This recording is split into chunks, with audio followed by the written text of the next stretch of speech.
2012 में रिलीज हुई करण जौहर की directed film student of the year.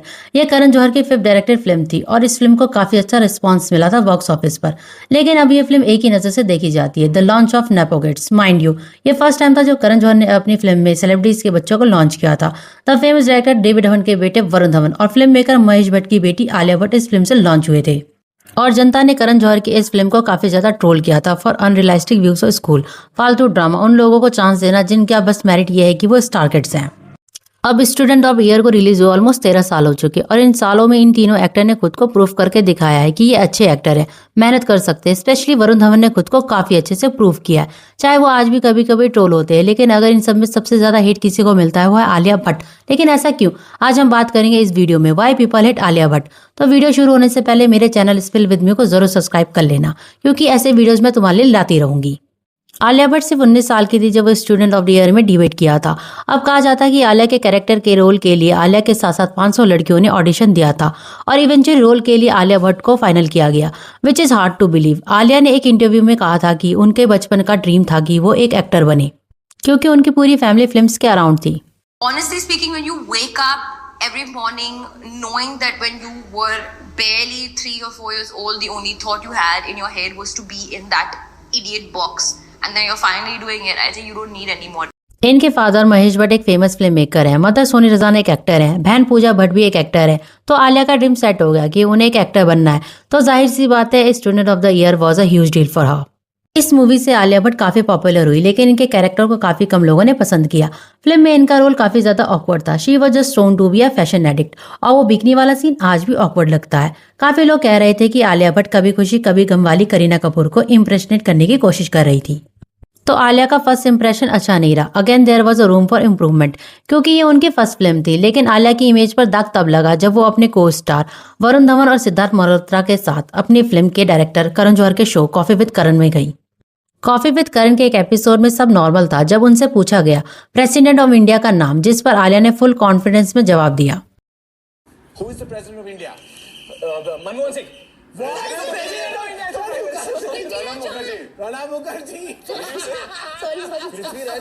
उस समय प्रणब मुखर्जी इंडिया के प्रेसिडेंट थे। वेल कांट ब्लेम, इंडिया में प्रेसिडेंट से ज्यादा पॉपुलर पीएम रहते हैं। लेकिन इंटरनेट ने बस ये क्लिप देखकर और मीम्स बनाना शुरू कर दिया, आलिया भट्ट इज अ डम। उस वक्त जो लोग कॉफी विद करण देखते भी नहीं थे वो भी आलिया को ट्रोल कर रहे थे, और ये ट्रोलिंग काफी लंबी चली। ऊपर से स्टूडेंट ऑफ द ईयर के लिए भी उनको काफी ट्रोल किया जा रहा था। फिर आई इम्तियाज अली की डायरेक्टेड फिल्म हाईवे। इस फिल्म में आलिया भट्ट ने एक हाई सोसाइटी लड़की का रोल प्ले किया जो आउटसाइड वर्ल्ड के बारे में ज्यादा जानती नहीं थी और एक क्लोज एनवायरनमेंट में पली बड़ी थी। ये रोल काइंड ऑफ उनकी पर्सनैलिटी से मैच भी करता था। हाईवे हिट थी, लोगों ने आलिया का रोल काफी पसंद किया। आलिया ने प्रूव कर दिया कि शी कैन एक्ट, लेकिन ट्रोलिंग फिर भी पूरी तरह बंद नहीं हुई। फिर 24 अगस्त 2015 में AIB के चैनल पर रिलीज हुई video genius of the year featuring Alia Bhatt, जहां आलिया भट्ट ने अपने आलिया भट्ट इज डम जो को खुद एम्ब्रेस किया। इस वीडियो ने काफी हद तक मीम्स को टोन डाउन कर दिया था। काफी लोगों ने AIB को एक्यूज किया, कहा गया कि पैसा लिया गया है, PR है, लेकिन डैमेज कंट्रोल हो चुका था।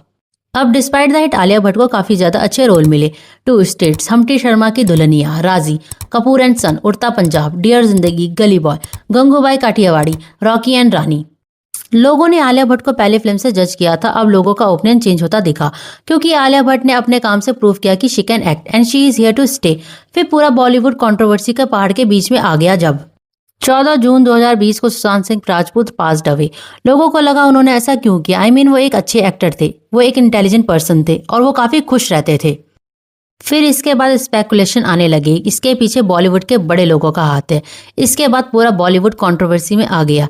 इंटरनेट पर थ्योरीज बनी कि आउटसाइडर को इंडस्ट्री में साइडलाइन किया जाता है।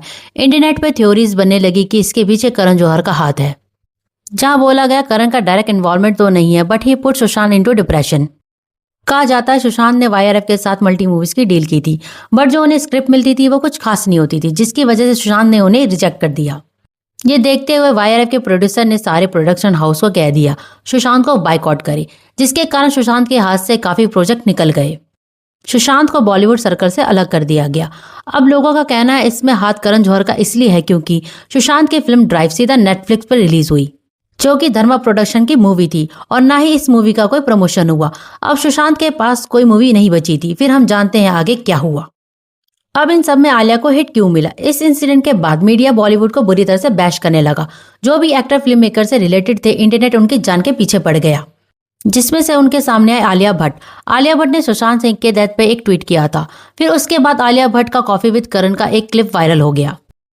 Would you kill, marry or hook up with? Ranbir Kapoor, Ranveer Singh, Sushant Singh Rajput. Marry Ranveer, kill Sushant, hook up with Ranveer. Okay. अब लोगों ने इस क्लिप को देखकर सीधा समझ लिया कि सुशांत की डेथ के पीछे आलिया भट्ट है, क्योंकि वो उसको हेट करती है। लोगों ने कॉन्टेक्स्ट इग्नोर करके सीधा अज्यूम कर लिया कि आलिया हेट सुशांत। लोगों को समझ ही नहीं आया कि it is just a game जो अमीर लोग खेलते हैं, जस्ट फॉर फन। लोगों के लिए आलिया को हेट करने का एक और रीजन था सुशांत एंड रिया चक्रवर्ती का रिलेशनशिप। रिया और सुशांत एक दूसरे को डेट कर रहे थे and eventually they broke up. और इंटरनेट को रीजन लगा इस पे हाथ है महेश भट्ट का। लोगों को लगा महेश और रिया का अफेयर चल रहा था और इस चीज ने सुशांत का दिल तोड़ दिया था। आलिया भट्ट महेश भट्ट की बेटी है। इसके बाद इंटरनेट ने उन्हें हेट देना शुरू कर दिया। हर आउटसाइडर का इंटरव्यू देख लो, उनका कहना है कि उनका इंडस्ट्री में कोई गॉडफादर नहीं है, बट करण जौहर आलिया के गॉडफादर है और ये सबको पता है। वैसे नेपोटिज्म का डिबेट भी इन्हीं के शो से शुरू हुआ था। करण जौहर को हर स्टेप पे हिट मिलता है, चाहे वो सुशांत के डेथ पर हो या फिर नेपोटिज्म को सपोर्ट करना हो। अब करण जौहर का नाम जुड़ चुका है आलिया भट्ट के साथ। अब इन दोनों पे आरोप लगा है कि ये दूसरे एक्टर से रोल चोरी करते हैं आलिया भट्ट के लिए। अब ये सिर्फ लोगों के लिए एक थ्योरी थी। फिर आया जिगरा का इंटरव्यू, जिसमें वसंतवाला ने कहा कि स्क्रिप्ट पहले करण जौहर को भेजी गई थी और करण ने डायरेक्टली आलिया को फॉरवर्ड कर दी। इस बात पर वसंतवाला खुश नहीं थे। इस बात पर उन्होंने जस्टिफिकेशन देते हुए कहा कि करण स्क्रिप्ट को और परफेक्ट कर देते, ऐसे फॉरवर्ड करने की जरूरत नहीं थी। इंटरनेट की दुनिया में फिर थ्योरी बनने लगी। करण जौहर ने वसंतवाला को अपनी हीरोइन तक डिसाइड करने का मौका नहीं दिया और सीधा आलिया को स्क्रिप्ट भेजकर इस रोल के लिए उन्हें लॉक कर दिया। जिगरा मूवी कुछ लोगों को पसंद आई और कुछ लोगों को नहीं। लोगों को लगा ये वसंतवाला की वीकेस्ट मूवी है। लोगों ने बोला because of Alia film compromise हो गई और लोगों ने फिर इंटरनेट पर ढूंढना शुरू कर दिया करण एंड आलिया के इन्फ्लुएंस से और कौन कौन सी फिल्म्स एक्ट्रेस के हाथों से गई हैं। फिर पता चला डियर जिंदगी में शाहरुख खान के अपोजिट कटरीना कैफ कास्ट होने वाली थी, क्योंकि डायरेक्टर गौरी शिंदे ने यह रोल कटरीना कैफ को सोचकर लिखा था, लेकिन करण जौहर के कहने पे ये रोल आलिया को ऑफर हुआ। इसके बाद उड़ता पंजाब में बिहारी माइग्रेंट के रोल के लिए पहली चॉइस थी परिणीति चोपड़ा। कहा जाता है करण एंड आलिया ने अपने कॉन्टैक्ट को यूज करके परिणीति को इस फिल्म से हटवा दिया। और वहीं फिल्म कलंक के लिए आलिया ने डायरेक्टर को कॉल करके बोल दिया था अगर इस मूवी में उनको कास्ट नहीं किया गया तो वो काफी अपसेट हो जाएंगी। For Kalank, I made a call to a director. I called him up and I called Karan up and I said, listen, I just want you to know that I will be really upset if you don't take me in this film. Okay. Like, I really want to be a part of this film. So he was like, I know. और वहीं कहा जाता है 2 state में आलिया का role पहले अनुष्का शर्मा या फिर प्रियंका चोपड़ा करने वाली थी, लेकिन करण जौहर के इन्फ्लुएंस और आलिया भट्ट की chemistry with Arjun Kapoor reason बनी कि ये फिल्म आलिया भट्ट को मिली। वहीं गंगूबाई काठियावाड़ी के रोल के लिए संजय लीला बंसाली पहले प्रियंका चोपड़ा या रानी मुखर्जी को कास्ट करना चाहते थे। इससे पहले वो सलमान एंड आलिया के साथ इंशाल्लाह मूवी बनाना चाहते थे, बट वो मूवी कैंसिल हो गई। आलिया भट्ट इस फिल्म के कैंसिल हो जाने के बाद काफी अपसेट हो गई थी। उन्होंने खुद को कमरे में लॉक कर लिया था। एक हफ्ते बाद संजय लीला बंसाली ने आलिया को कॉल किया और बोला गंगूबाई में वो उन्हें कास्ट कर रहे हैं। अब ये सारे इंसिडेंट क्लियर इंडिकेशन देते हैं लोगों को कि करण आलिया भट्ट के लिए रोल स्टील करते हैं। अब आलिया के हर प्रोजेक्ट के साथ एक हिट वेव देखने को मिलती है। गंगूबाई के रिलीज के टाइम कंगना ने इंस्टाग्राम में पोस्ट शेयर करके कहा बॉक्स ऑफिस पे 200 करोड़ में आग लगने वाली है आज। ये आलिया पे इनडायरेक्ट अटैक किया गया था। जिगरा के टाइम लोगों को डाउट था ये दिव्या कुमार घोषला की फिल्म सभी की मूवी की कॉपी तो नहीं है, लेकिन दोनों की स्टोरी काफी अलग थी। फिल्म की रिलीज के बाद दिव्या कुमार घोषला ने इंस्टाग्राम पर स्टोरी लगाई थी जिसमें वो लिखती हैं वो जिस थिएटर पे गई थी अभी वो खाली है और Alia Bhatt fake collection show कर रही हैं। इस कंट्रोवर्सी से कि हिट का वेब आलिया भट्ट की तरफ गया। इंटरनेट ने उन पर रोल स्टीलिंग का आरोप लगाया ही, ऊपर से बिना रिसर्च के इस इंसिडेंट के बाद फिल्म चोरी का भी आरोप लगा दिया। लोग आलिया को और हिट तब देते हैं जब वो रणवीर कपूर से शादी करती है। जब मीडिया में इनके अफेयर्स के रूमर्स आए तो लोगों को लगा सिर्फ पीआर के लिए हो रहा है ताकि इनकी फिल्म ब्रह्मास्त्र का प्रमोशन हो सके। लेकिन फिर Ranveer and Alia got married in real life. लेकिन फिर दोनों की बेटी राह शादी के सिर्फ 7 महीने बाद हो गई तो लोगों को शक होने लगा क्या शादी सिर्फ इसलिए की गई कि आलिया वॉज प्रेग्नेंट। प्रेगनेंसी के दौरान मोरल पॉलिसिंग शुरू हो गई। फिर उनकी फिल्म ब्रह्मास्त्र रिलीज होती है जहां उनका कैरेक्टर ईशा पुअरली रिटर्न होता है और लोगों ने उन्हें काफी ट्रोल किया। फिल्म में सिर्फ वो शिवा शिवा बोलती नजर आती है which is very irritating. Alia Bhatt के हेट के पीछे शायद एक और फैक्टर सामने आता है, सडनली उनके पर्सोना में चेंज। पुराने इंटरव्यूज में आलिया बबली, हैप्पी, कॉन्फिडेंट लगती थी और उनका ये पर्सनैलिटी लोगों को पसंद आता था। अब रिसेंटली उनके इंटरव्यूज में समथिंग हैज चेंज। वो अब काफी सीरियस पर्सोना कैरी करती हैं। अब वो काफ़ी mature, controlled and extremely image conscious लगती हैं। उनकी पर्सनैलिटी अब फेक लगती है, जिससे लोग कनेक्ट नहीं कर पा रहे। जब पर्सनैलिटी चेंज दिखती है तो ऑडियंस उससे डिस्कनेक्ट फील करती है। End of the day Alia Bhatt एक कॉन्ट्रोवर्शियल फैमिली से आती हैं।